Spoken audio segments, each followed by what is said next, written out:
Fresh crack of the tin. Cheers, Tackles and Tinnies listeners. Cheers to you, Chris. Hello, hello. Oh, man, I haven't had a Coke Zero in a while. It's actually so good.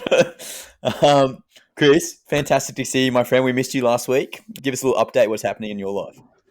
Yeah, no, it's good to be back. Actually, I've been away actually the last few weeks. Actually, just flying in and out for work and stuff like that, and I haven't watched as much footy as I would like to watch actually. So yeah, some of the stuff I say today, it will be just on numbers purely, and it may completely not reflect what was happening on the field last week. There's only one thing I hope, Chris, that you did watch was your beloved Tigers and you're ripping out the claw on the Bulldogs. No, I was actually out in Sydney actually. Yeah, and it was absolutely just pissing down rain, and I didn't even get to watch much of it at all. I Oh, didn't watch the fluent. highlight. Yeah, yeah. I In didn't. and Chris, do you still have Adam Dewey? Because my God, I am so annoyed. Like literally, as soon as I sold him, he's been popping off. I had the right idea of holding when he had that like one game at halfback, and now he's finally got out of the centres, either playing lock or in the halves, and he's been absolutely killing it. Have you still got Dewey? I still have him. Oh my I God. left him on the bench. Like Adam told me, oh hey, he's playing halfback. Maybe you should play him. And I was like, nah, I trust in Drinky. That was completely the wrong choice. Yeah, that was Mm, 105 that I missed out. But that's all right. Yeah. what a vibe! What a vibe! Now, I think before we get into an absolute carnage of a round 22.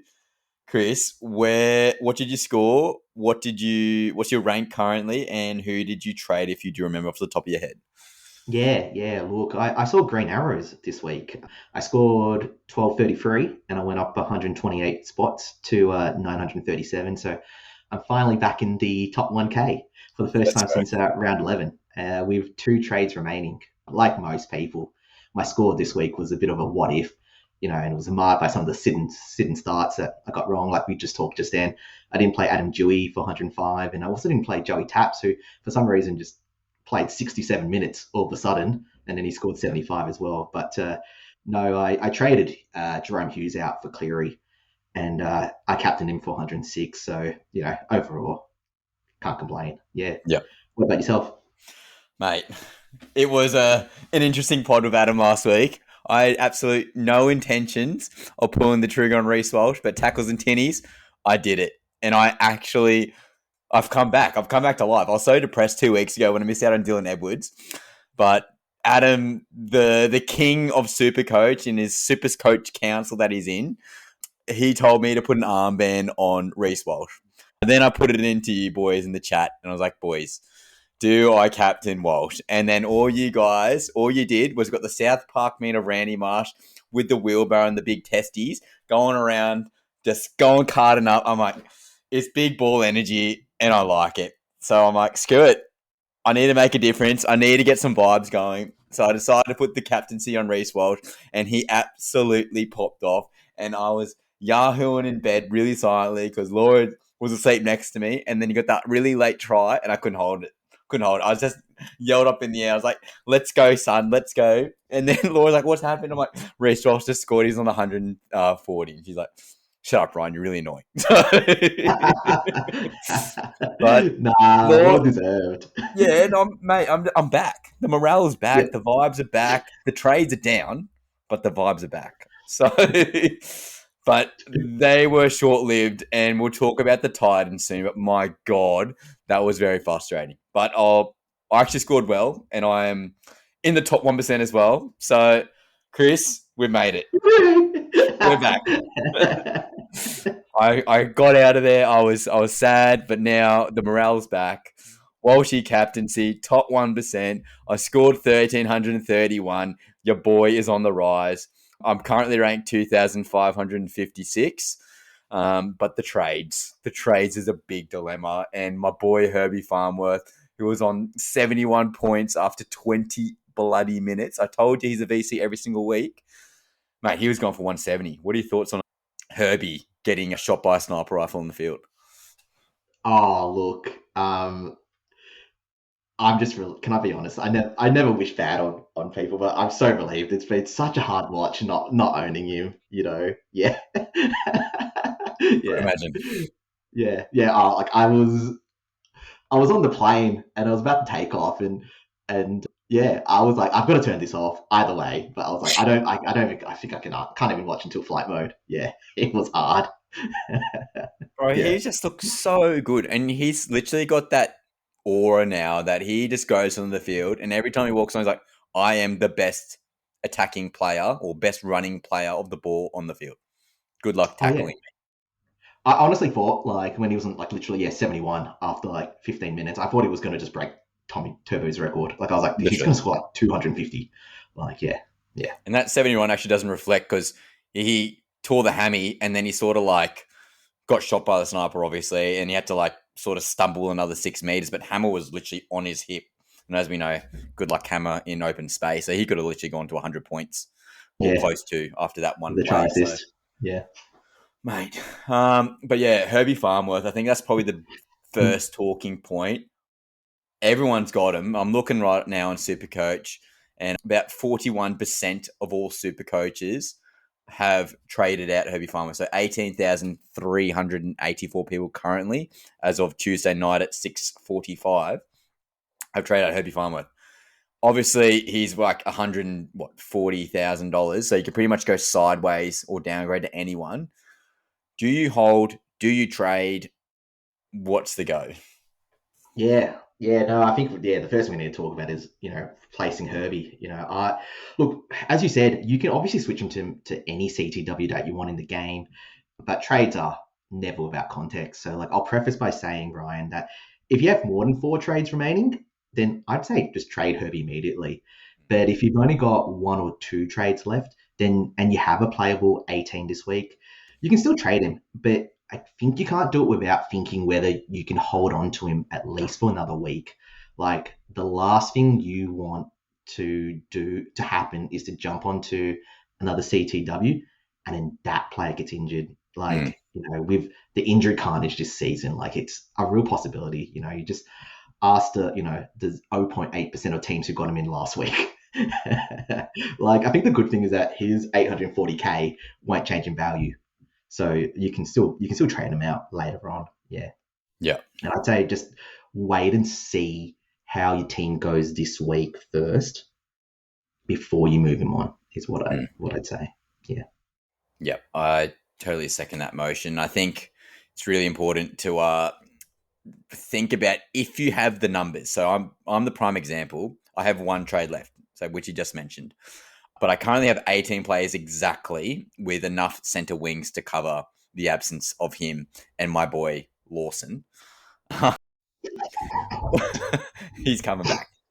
And I'm just going to hold him because I don't like the matchups currently. Like, obviously, there's guys like Dane Gagai or Timoko. So, Gagai's got the Panthers, not the best matchup. Timoko, decent matchup against Manly. However, they've obviously got the bye coming up, and I've literally haven't got enough bodies, assuming Tino doesn't come back on time. You've got absolute a second in charge, or the 2 ICRs, I like to say, for Rocks and Diamonds, being Ronaldo and Mulatalo. The number one numero uno is Reece Walsh, and he popped off, thank God. But yeah, the 2 IC Ronaldo, and 3 IC is Camperao. So there's your tier, there's your hierarchy. But yeah, Ronaldo not the best.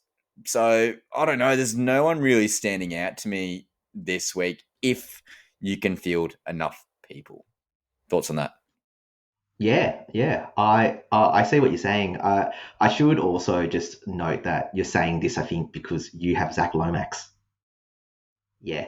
So I would say for everybody, he's the second most traded in the top 10% this week, and he's 741k, and I think that's a really obvious swap. Like Yeah, I think he scored, was it 41 against the Storm last week, yeah, which I think is pretty understandable, against that very strong left hand side Storm defense. But he plays North Queensland and then he plays Souths in the next 2 games, who concede the most points as a team, and also the equal most points to center wings at 0.8 points per minute PPM. I reckon you should jump on him because, like, if Para just keep feeding him tries and he resurrects his goal kicking, then he could be on for successive tons in the next 2 weeks. yeah. Really.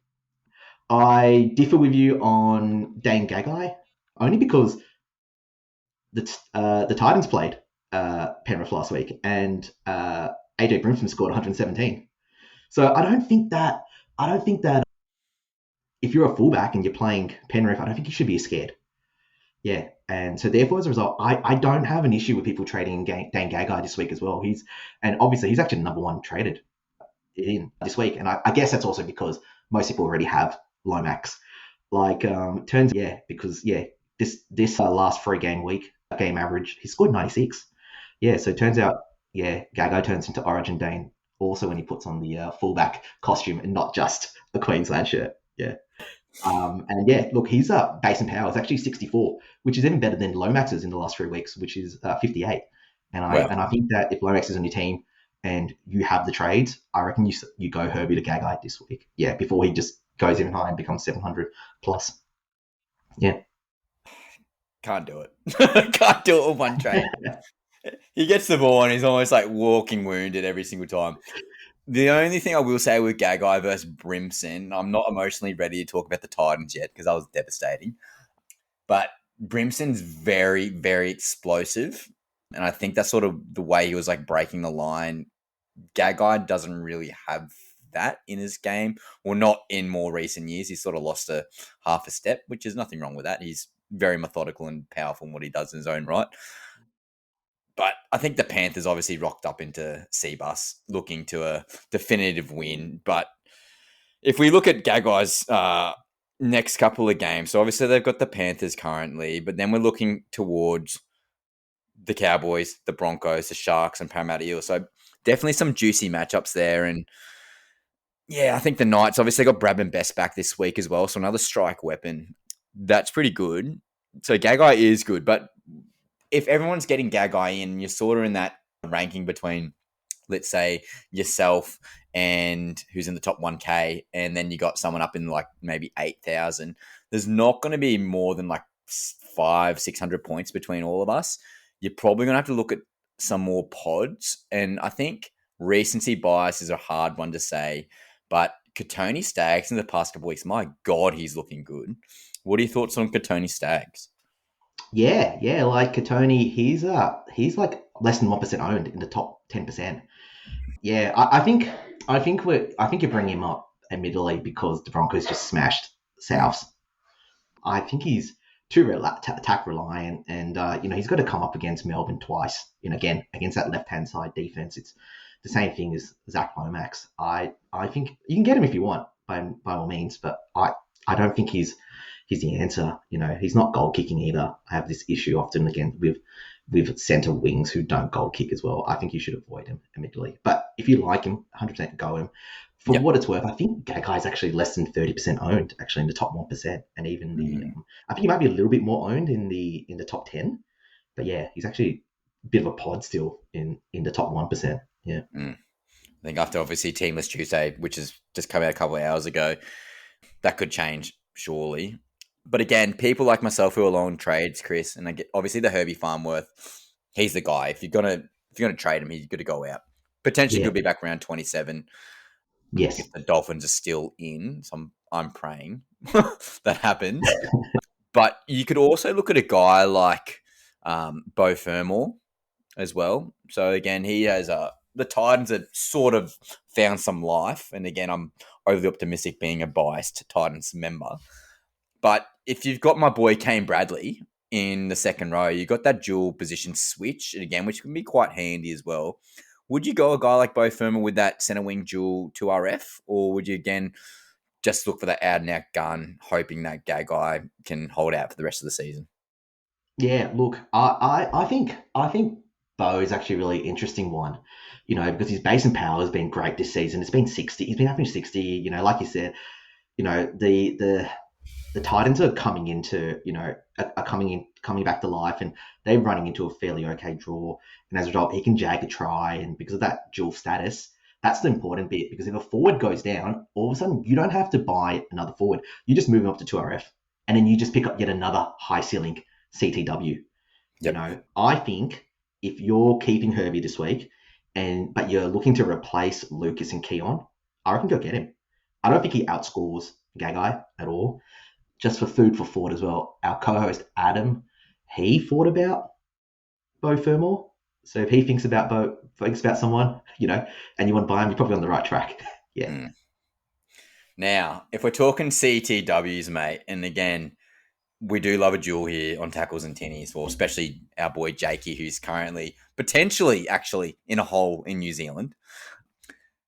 Taine Tuipiki. So Adam the scumbag always finds a juicy pickup and draft. Picked him up this last week, and he absolutely popped off. Fullback centre wing duel with Nickel Clockstead moving to the centres. What are your thoughts on Tuipiki? Again, a fullback in the centre wing position's always spicy. AJ Brimson esque. What are your thoughts on that? Yeah, do you know what, Ryan? I hadn't considered Tuapiki actually. Like, I know he's been like, I was also like, yeah, really disappointed when Adam picked him up last week in draft because I wanted to pick him up as well. Like, funnily enough, I think it actually might be a bad idea because I'll go to Tuapiki in just a moment, but most people are looking at Roger Tuivasa-Sheck at the Yes. moment, from New Zealand, and I think Taylor is not a bad idea. The issue is that it's a concern if he picks up an HIA because he is a smaller body. Do you want to risk that? It's a little bit like Wade Egan. Do you want to risk that? But he racks up, tap try assists. He racks up tackle busts, like a little bit like Teddy actually. And I actually don't think he's a bad idea. I don't know what he's owned at the moment, the top 10%, but I would say if you want to go to a biggie, or you can also go RTS if you want. Really, they run into a pretty good draw. I think they're Bulldogs, Dragons, and then Gold Coast, Para, and then they finish with Manly. So it's not a bad that round 25 and 24, 25, 26 is pretty good. Yeah, and also obviously for draft as well, or head-to-head finals. Yep. Yeah, any of the New Zealand backs are good. Yeah, so again, he's centre wing fullback duel at 510,000. If you don't get him this week, you want to watch him another round at fullback against the Bulldogs. Obviously, they're a decent defensive team, not against the juggernaut Tigers team. But you can probably wait a week if cash is somewhat an issue. But again, the downgrade for Herbie, you're saving, pardon me, $250,000 there. So that's quite enticing. And again, he's dynamic. He's very much like Keanu Keeney in a lot of ways as well, the way he plays. So definitely an attacking weapon. I do love Clockstead and RTS on that one side as well, which is pretty good. So then you got, mate, if you don't get him this week, hear me out here. Round 24, Dragons, Titans, Para, Manly. I mean, tell you what, mate, that is spicy. That's one of the best draws left in the comp. If I don't get him this week, I'm very enticed to get him next week for Herbie. Yeah, actually, no, and also that Keanu Kinney and comparison is actually very apt. Yeah, similar type body players. Yeah, and very explosive. Now, again, there's boys left, right, and center who are falling over and aren't holding. They're falling over. They're damaged. They're really struggling to get back on the paddock, and Payne Haas is one of them. He's probably the past 6 weeks, getting those lower back injuries. Then he had the infection he couldn't get over. I know you guys were talking in the group chat about Payne Haas coming back into the team. What are your thoughts? Would you pull the trigger this week, or would you wait another week to see how that back/infection is going? Yeah, look, I whether you get Haas in, I said to you 2 weeks on the pod, I think he's a buy, and I still stand by that.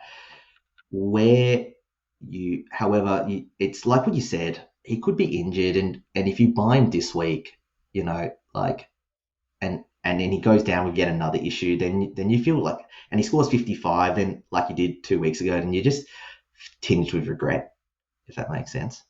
But at some point he'll have to come good, so you can wait until till he comes good and then buy him when he shows signs of life. But I'm of the opinion that you should buy him. But there are certain cases, the one that you're talking and referring to is Adam, who doesn't have Payne Haas. Everybody else in the top 10, yeah. So our co-host Adam is coming 7th or 8th. Overall. Yep. 8th, yeah. The other 8, 9 guys all own Payne Haas. And so at the moment, having Payne, if he scores another 55, that's just not great. and you're better off, and AFB just scored 88 and Adam has AFB. So, it's a good pod in many ways. And so therefore you want to differentiate yourself. But for the average player, like yourself and myself, Ryan, yeah, get him 100%. It's a good player. Yeah.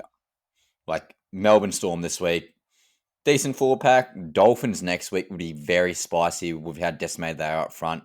Newcastle, similar thing. North Queensland, very similar thing. So if you're waiting one more week, huge break even. Obviously, it's going to break even to 133.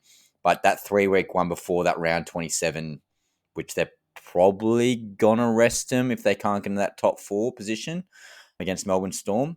I think, he's only got this, probably the most fresh he's going to be due to the fact that his body's had 2 weeks off. Yes, he had the infection. Yes, he was sick. But in terms of like musculoskeletal, he should feel fresher. If that makes sense. Yeah, no, that actually makes sense. Yeah. I think I might tell Adam to go get him. Yeah. Well, especially my concern is, mate, like you got Terrell May, he's on the bye this week, and obviously Yes. Haas May, they're your 1-2 punch.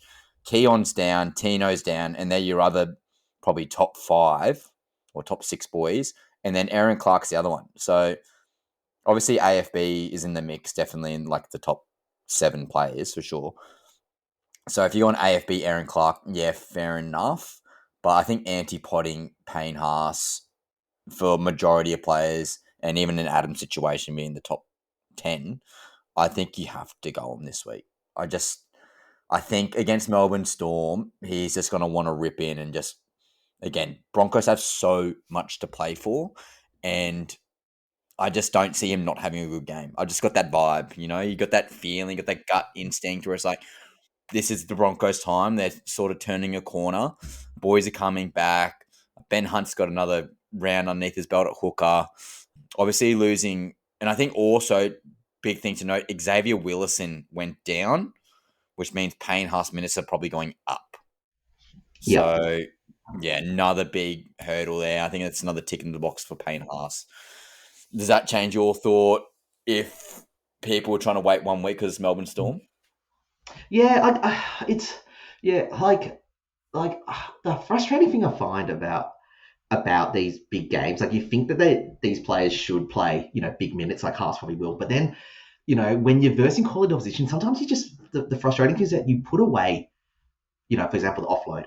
You don't have as many tackle busts, and sure, you play more minutes, you tackle 30, you make 30 tackles, and you make 30 hit ups. But then you just get 60 in base power. Do you know what I'm saying? Like, and they do play like 65 minutes. The question is, will he be able to jag a try or have a try assist, and have a whole bunch of tackle busts? And against the Melbourne defense, it may or may not. So that's why, and traditionally, the Melbourne defense has been very, very strong, very, very good against front row forwards as well. So I think it's one of those ones that you flip a coin, and that's why I don't have an issue with you saying, I think it's a vibe. Like, as in, hey, I've just got this feeling, that he's going to go massive. And so if you think he's going to go massive, then you just jump on him. But I agree with you that you should be going on him if you can. But the only reason is just in extenuating circumstances where you're really trying to differentiate yourself, H to H, or you're in that top 10%, that top 10, just like Adam, and you're going for that road to the 50K, tax free. 100%. And I think also, like, obviously head-to-head finals are starting as well. We're quite lucky, Chris. We're both in the top 4 for our local league because, Tackles and Tinnies podcasters, we know what we're talking about. That second chance is going to be very handy with all these injuries. But, if you're on a head-to-head finals too, guys, like, you should be getting Payne Haas in. Like, he's that guy, regardless if he's playing at 80%, which he very well could be. He could be at 90, he could be at 100. I don't know. I haven't talked to him. But I would feel safer playing him than I would be playing Aaron Clark. I'd feel safer playing him than I would be playing, like, I don't know, whoever's left, AFB. Honestly, I'd feel safer playing Payne Haas over AFB. So it's like, if you're not in the top 4 for your head-to-head finals as well, especially if they're cash leagues, which a lot of people do cashies, I think you have to get him in. Like, that's another reason to get him in. Thoughts? Did you just say he could be 80 or 90%? You don't know because you haven't talked to him? Can you, if that's the case, can you just go talk to him then and then let us all know? I'll go down the I'll go on the congestion of the M1, mate, and I'll just go straight to Brizzy. I'll go to the stadium, get my megaphone out. Oh, we're paying half. You good, bruh?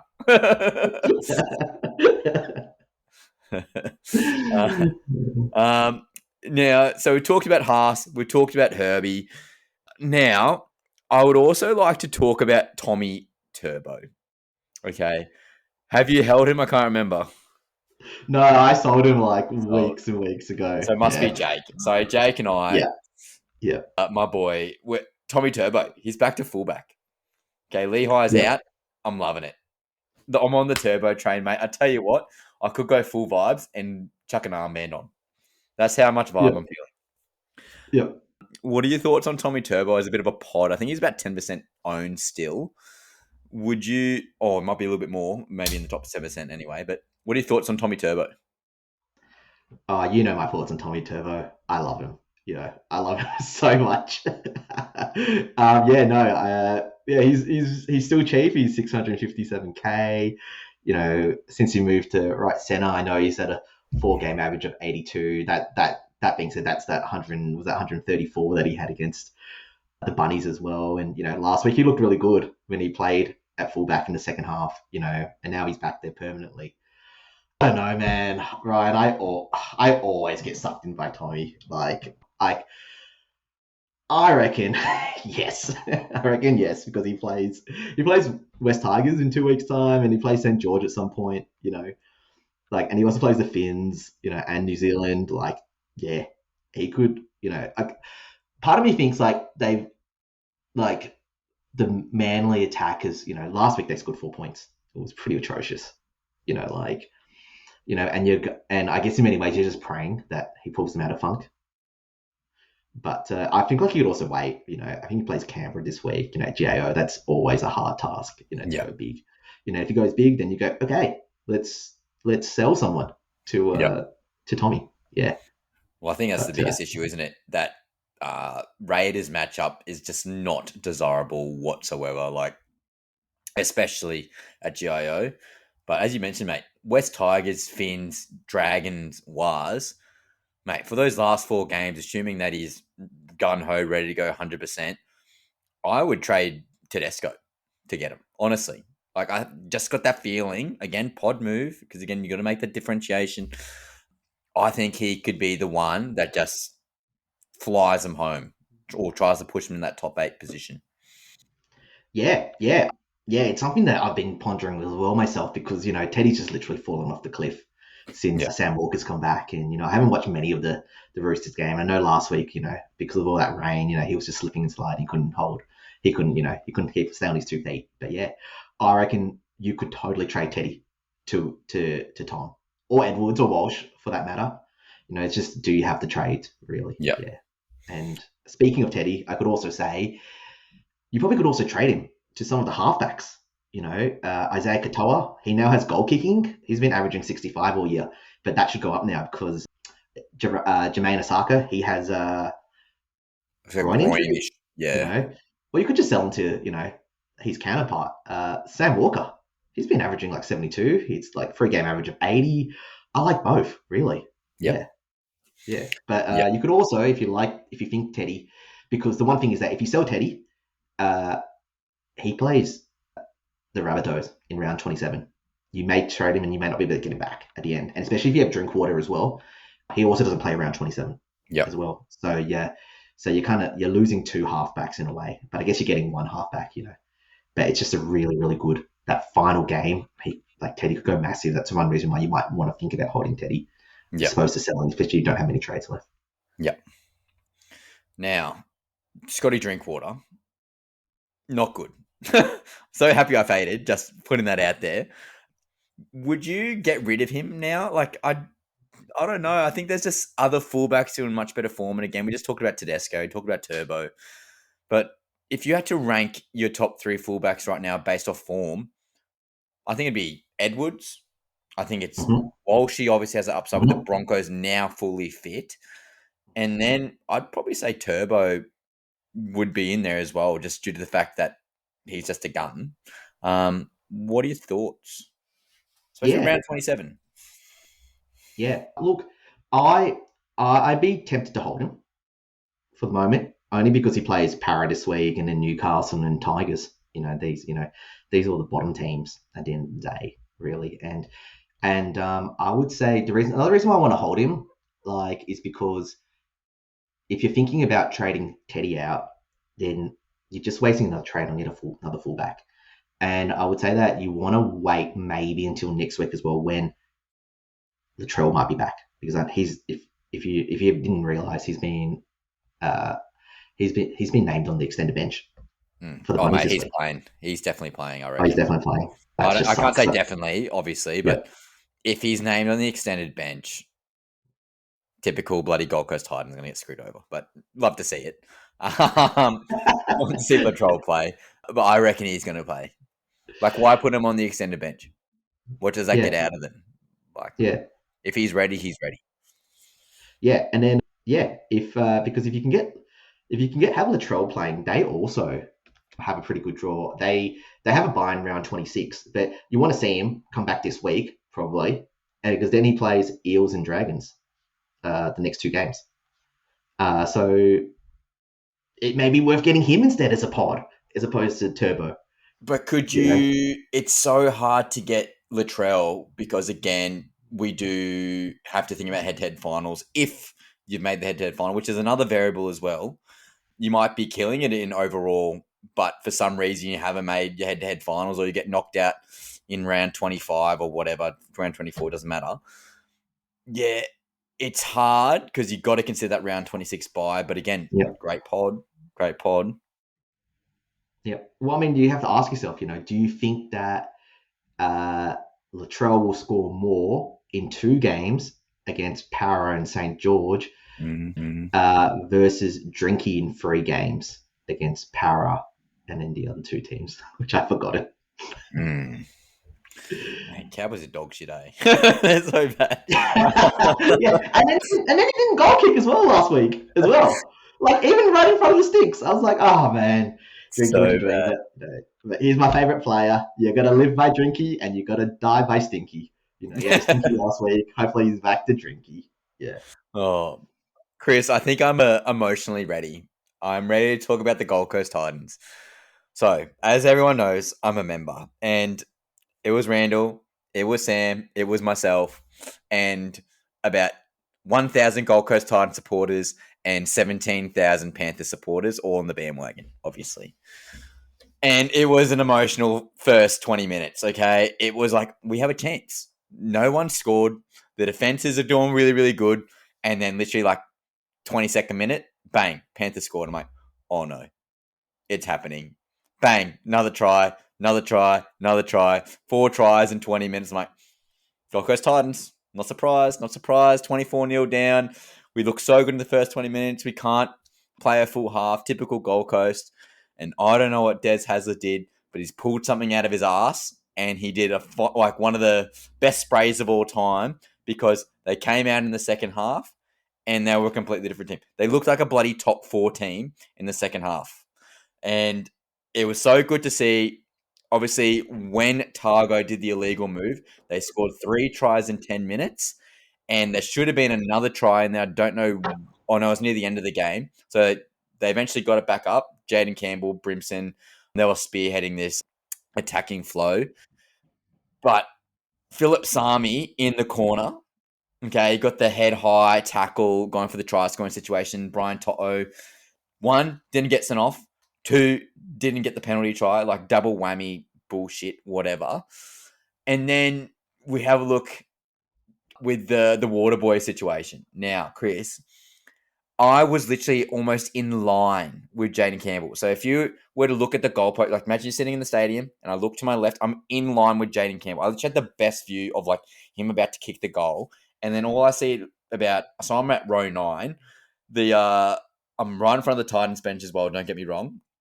So the water boy just literally runs in front of Campbell, and then the whole Gold Coast Titans bench, the whole stadium, even Panther supporters, like, what the hell just happened? I have no idea what's happening.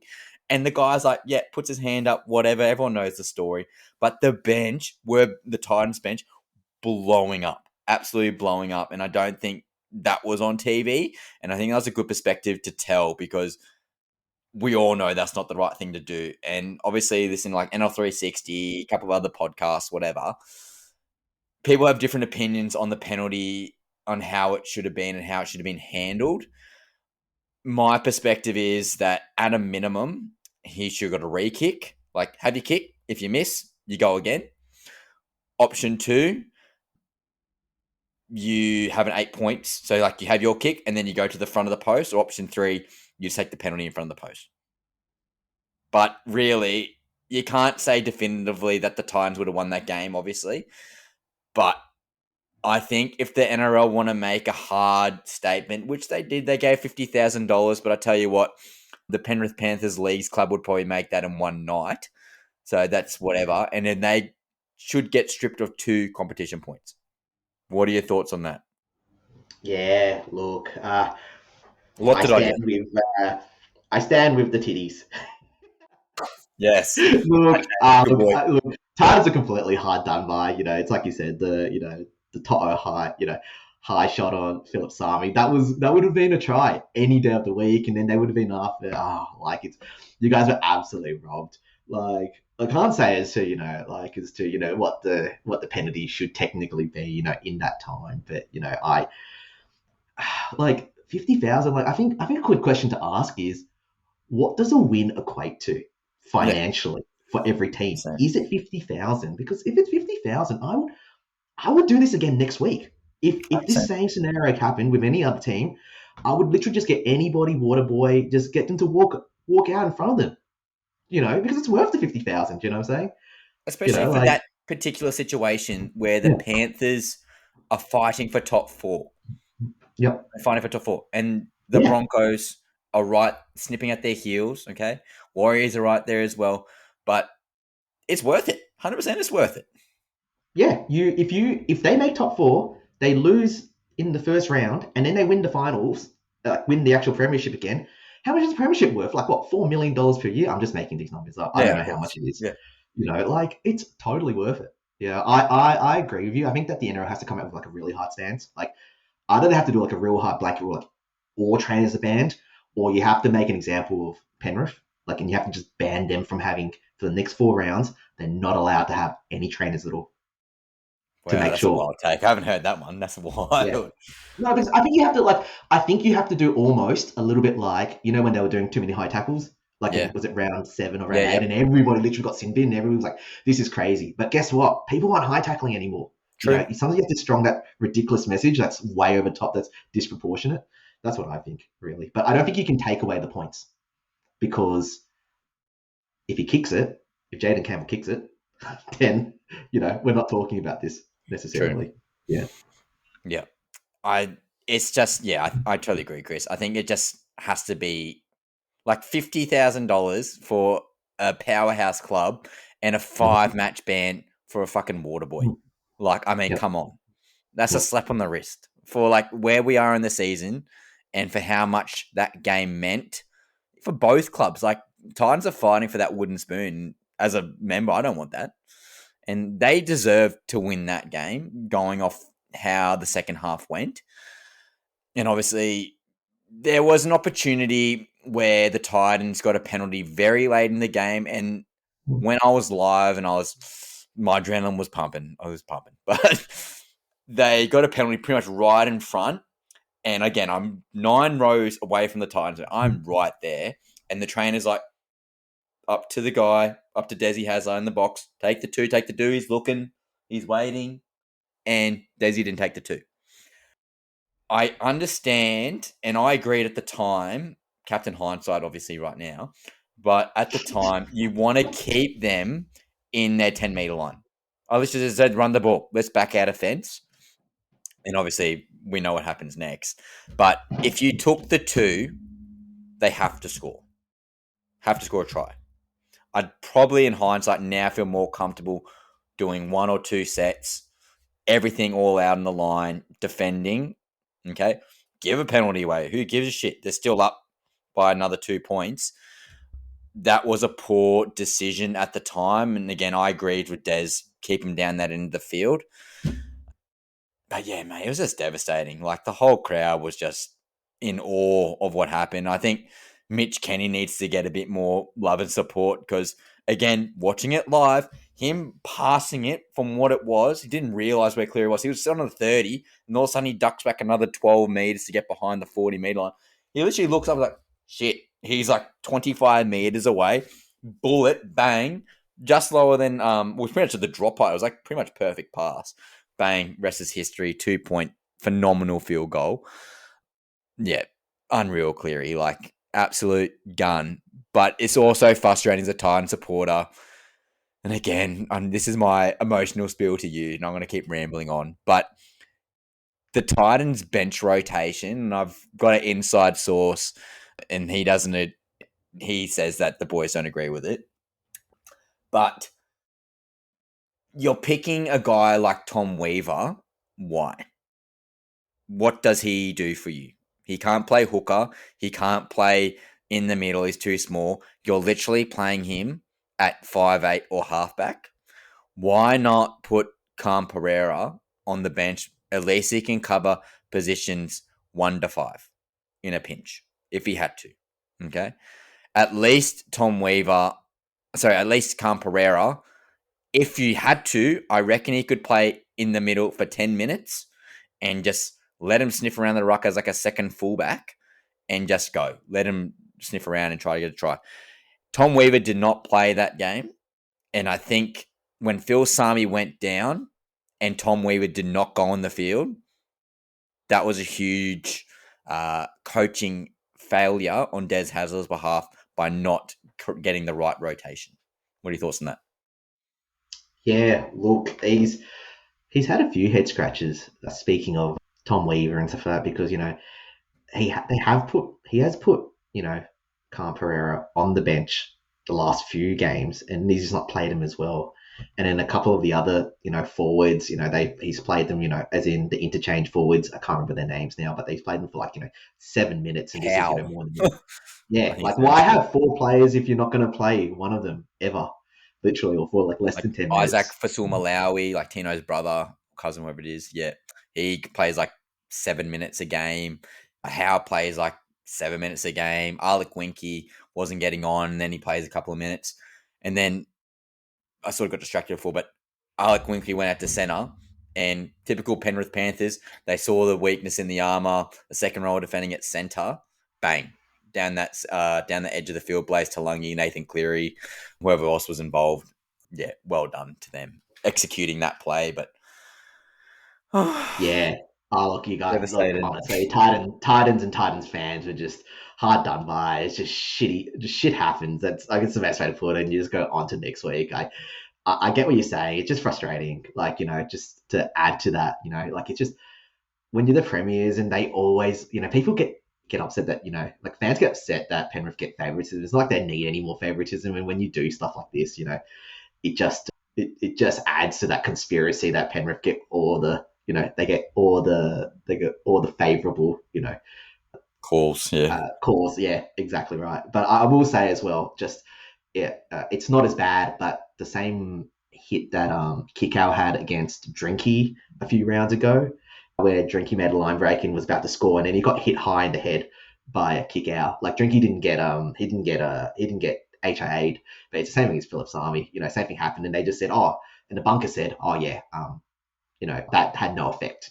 Like, are you kidding me? So at least the bunker consistent in being bad, not making bad calls. I could say that. Yeah. Do you know if Casey Badger got stood down this week? Surely.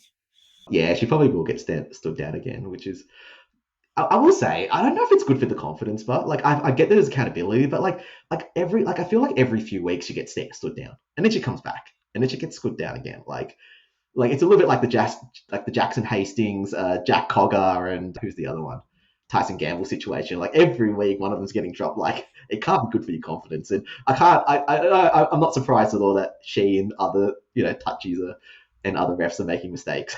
Mate, every single time. I empathise with the referees, the referee on the field being the main guy. I empathise because they're playing 80 minutes in the middle of the field and talking and looking both sides, making sure that's happening. They're the fittest bloke on the field. By far. They are the fittest bloke on the field. The touchies, when they make the shit calls, they literally have no excuse. Like a forward pass, your literally one job is to look right in the camera and determine if it's going forward. You don't have an excuse, okay? But they're still running, okay? They're exercising. I get it. They don't get a sub. They're still running up and down, up and down, up and down. But if you're in the bunker and you have all the technology in the world and you got a couple of people left and right of you giving you some advice, you don't have an excuse. You're not exercising. You're cognitively sound. You should be an expert instead of a guy like myself talking shit to you on a podcast. You actually do not have an excuse. And if this is a repeat offense, maybe you're just not good in the bunker. You might be better on the field. You might be better but touch judge. You just might not be good in the bunker. Is that not fair? Yeah, look, I think I think it's still hard because a lot of what the bunker does. So really good analysis or good comparison would be like DSR, is it DSR or DOR? In the cricket review, pretty much, or even VAR, which is the football review. Like, when they review things, like it's their version of the bunker. I think that a lot of what in NRL that we do, we have a lot of we don't use any of the technologies. A lot of it's subjective. Like Casey Badger has to go, well, did Philip Sami get hit in the head, for example? Like, why not just have hotspot? Like we talk like like in football, right? Whether the ball goes over the goal line, they have that VAR technology. If somebody's offside, when somebody's offside, they can see it straight away. Like, why not just have that? Yeah, in the NRL. It's just because the NRL is just cheaper. They don't want to pay for the technology. Like stop making things which could be objective decisions and made correctly, and stop making them subjective. Just have hotspot, and then you can see if like Toto touched his head. Touched Philip Sami's head. If he's touched his head, brilliant. It's a high tackle. Done. Everyone, we can make the right decision and we can all move on. Yeah. But anyways. Oh, mate, that's a great take. I didn't even think about that. And it'd give less pressure to the bunker for like those definitive calls. Like some of these things are match defining decisions, and a couple of them were for the Titans. So I think the best way to sum it up is Titans got hard done by. Nathan Cleary, you're a freak. And the trainer, well done. You're the real hero here, mate, because you're going to get the Penrith Panthers into the top 4. So that was worth every single fine and match suspension that you got then. But mate, he got free beers. He got free beers all week at the Penrith club, at RSL club. Right. He probably got rigged on the bloody pokies, man, and got a major feature anyway and got the money back. You know what's the most frustrating thing is with this fine as well, mate? Who gets the money? What? Guess who gets the money? Just the NRL. I don't know. Like, Titans get no compensation. I remember Randall or someone in the group chat was like, we got robbed of 2 points. Broncos get effed over by getting Panthers another 2 points. And as the Titans fans, we should either get that recouped to us, because that's a huge blow to us. We should get that compensation. Give it back to the fans. Like, get like more raffles, get more prizes, more game day experiences. Put bloody everyone gets a drink ticket on arrival. Like all these different things you could do to like increase fan engagement. But nah, the greedy bloody NRL get 50 grand and they still got the Panthers who they bloody glaze 24/7 into the top 4. Like, wow, conspiracies. Mate, Conspiracies. Hat. I'm meant to be bringing my crown every single week. Maybe I can come with my tinfoil hat next week. I got plenty, mate. But I just want to give a shout out. Obviously, Cleary killed it. Edwards did pretty good, but I think the unsung heroes in a defeated side, AJ Brimson and Jaden Campbell. Now, let's re-relays back to Supercoach. Brimson, would you consider him?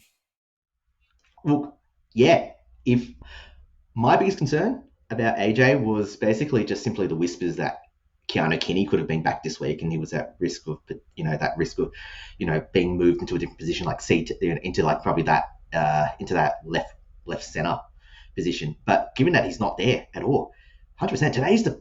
This week is the perfect week to bring AJ in. Like they play Bunnies, Sharks, New Zealand, Dolphins, West Tigers.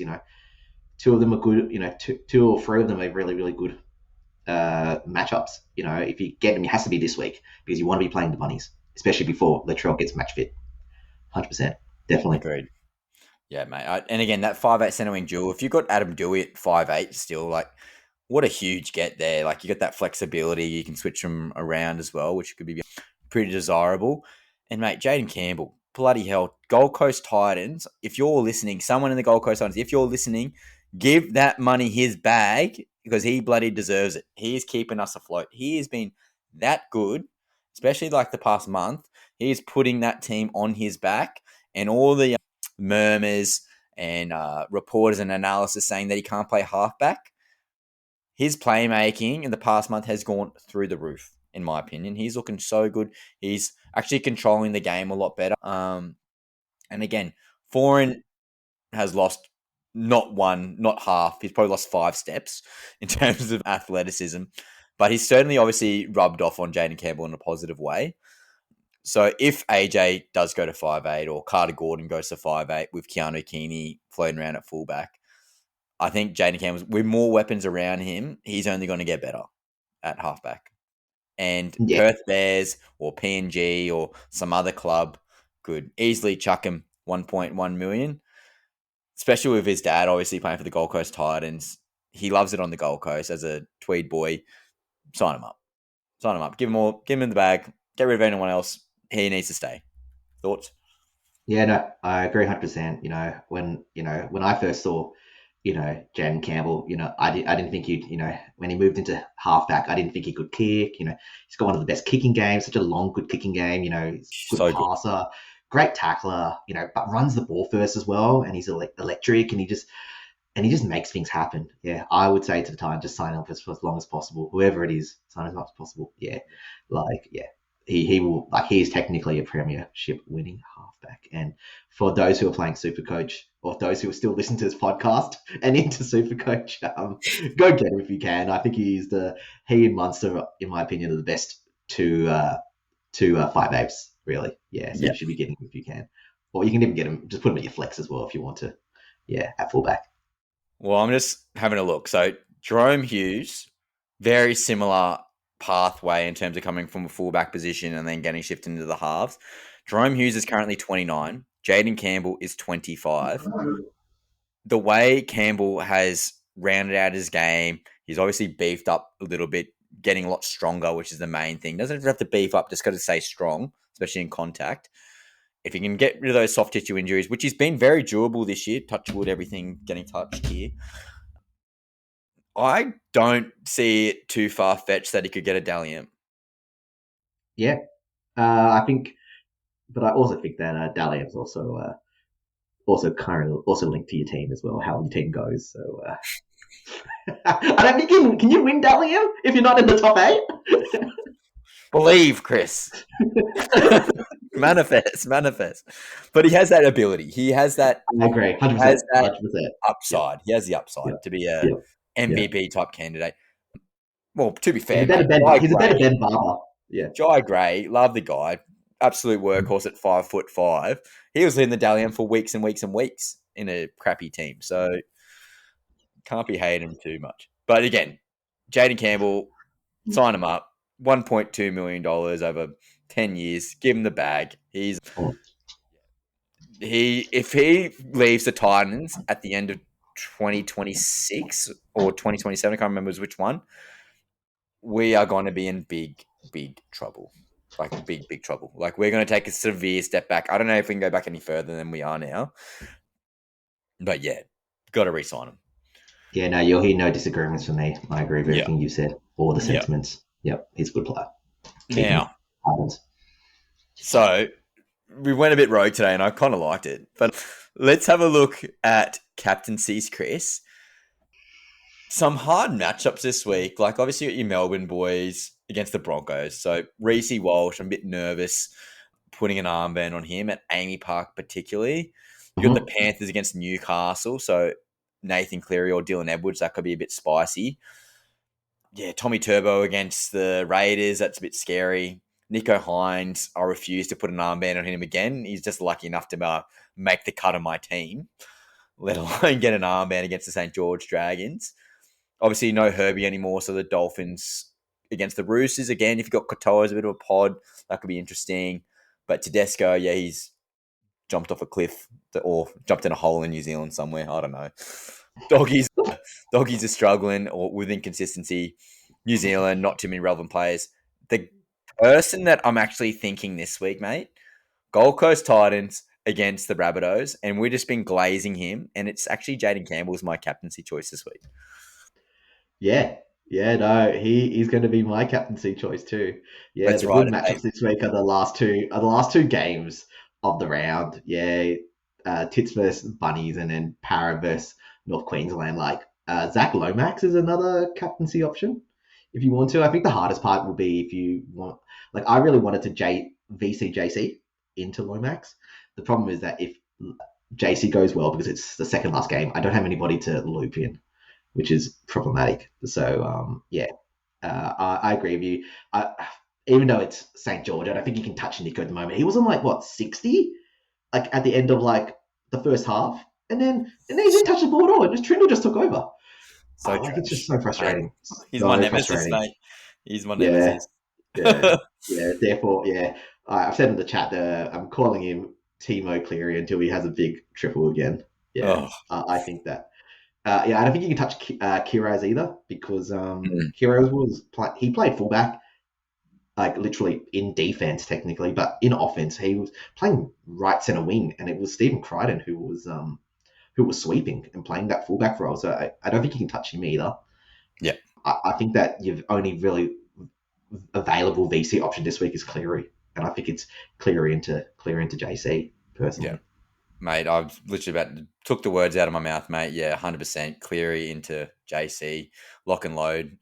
If you haven't got a JC, who would then be your second choice as captaincy? Lomax.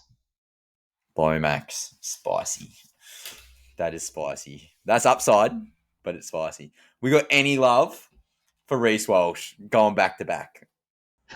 Dude, I don't look. You weren't so chirpy. I'm gonna start lying. You weren't that chirpy after 30 minutes, and Crypto Reese was on 9 points or whatever he was on single digits, were you? Bro, I was like literally like 17 points. I'm like, it's time to get the jinx out.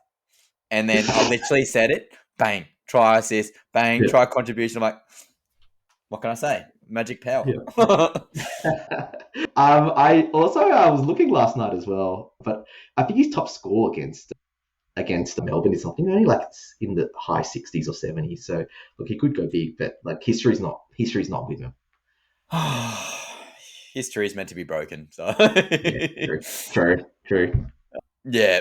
And again, Tommy Turbo, that's just absolute crazy talk if you're going against the Raiders. They're looking too good. Yeah, I think do the KISS method, mate. Keep it simple, stupid. Cleary or Edwards into a Jaden Campbell. I think that's definitely the move for the week. Now, Chris, is there any last words before we wrap this up? No, yeah, no, I enjoyed this podcast. It was. I don't know what you'll say to Gary later on this week for the actual normal podcast. Now that you've already ranted to me. Oh, mate, it has to be done. That's my therapy for the week. So, Yeah. but just going off the Gary chat there, Gary's my boy. He is going to have his honeymoon in Europe. So I wish him all the best, and him and Sezzy will have a nice, relaxing time over there. But we also sort of changed tackles and tinnies, guys. So Gary and I were doing the regular pod on the Thursday, and then I was doing the fantasy files with Chris and a couple of other boys on the Tuesday. But now we're sort of changing things up for Gary now having his own sort of solo show, strictly based on physiotherapy and rehabilitation instead of where it was more broad on the main show. Now we're actually just gone full scientific recovery base, more like NRL physio, his podcast, but on steroids. Okay. Gary did a fantastic job talking about Jerome Hughes' shoulder dislocation and mitigation strategies and return to play and the mechanism and how it happened.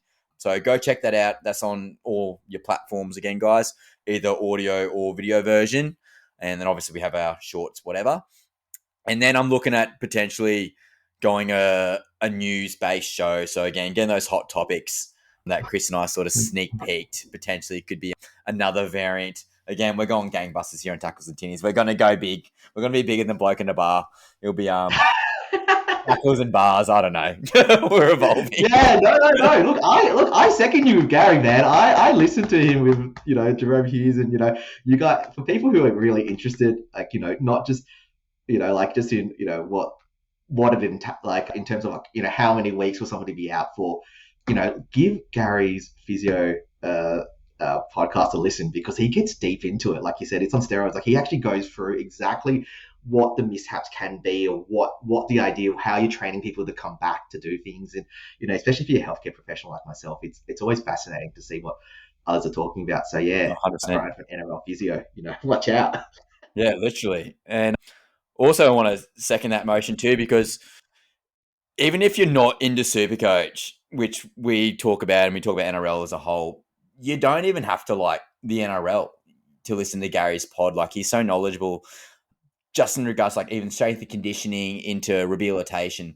So share that to a friend, guys, because I have a strength and conditioning personal training background. So not even to do with NRL, I really just enjoyed learning. And again, I think that's going to be helpful regardless if you're playing footy or you're a gym goer, health person. These sort of things will just help you be better. So again, share that around. That's physio with Gary. Might be on hiatus for the next month or so. Obviously deserved a honeymoon break. But guys, I think we'll wrap it up there. Tackles and Tinnies, been fantastic. Round 15, you know where to find us. We're on all socials, all listening platforms, 5-star ratings, likes, shares, you name it, we want it. And got a couple of messages for Gary from his physio. So again, guys, if you got messages for Chris and I, or some of the other boys in the podcast, just flick them through and I'll just post them straight to them, or I can answer on their behalf. Pardon me, that Coke's coming up. But yeah, we'll just send all the super coach questions to Adam. That's who they really want to hear from. To be fair, Adam the scumbag is a scumbag for the only reason that he gives you advice and then he doesn't do it himself, and for some reason he pops off. So you take that with a grain of salt. I also want to say that on the podcast last week, he literally shouted me on the pod and said, "Guys, Chris, you should pull your team apart for Herbie." Yeah, true. Glad I didn't. Well, to be fair, he might have got one wrong with Herbie, but he saved me with Reece Walsh. So, Adam, you are forgiven. You are still the king of Supercoach. So, but thanks, guys. Enjoy round 22. We're almost there. More importantly, best of luck with your head-to-head finals if you are lucky enough to get there. And let's make some cash. Let's make some cash leagues pop off for all of us. Good luck in Classic. Good luck in Draft. Good luck in overall. And have a fantastic weekend, guys. Thank you very much.